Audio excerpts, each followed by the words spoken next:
Welcome to Guide Guru. We hope this video helps.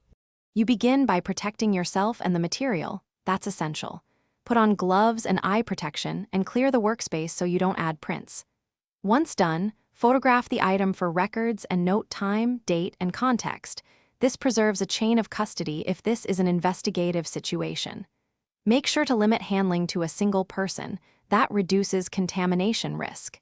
If this is for instruction, use a practice sample and label it clearly so it never enters an evidence stream. Next, adopt a careful, methodical approach, gentle and controlled. Identify the surface type because different materials require different handling philosophies. Porous items hold residue differently than non-porous ones. Work slowly, use minimal contact and avoid actions that would smear or alter ridge detail.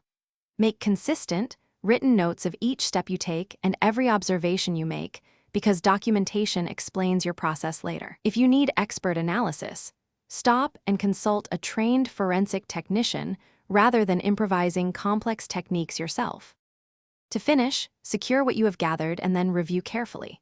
Place samples into tamper-evident containers, label them with the time, date, and handler, and keep a concise log of observations.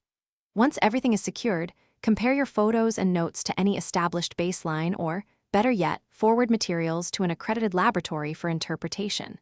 If something goes wrong, smearing, loss, or contamination, pause immediately and contact a qualified forensic professional. They can advise corrective actions without risking further damage. Thanks for watching. Consider subscribing if we helped you today.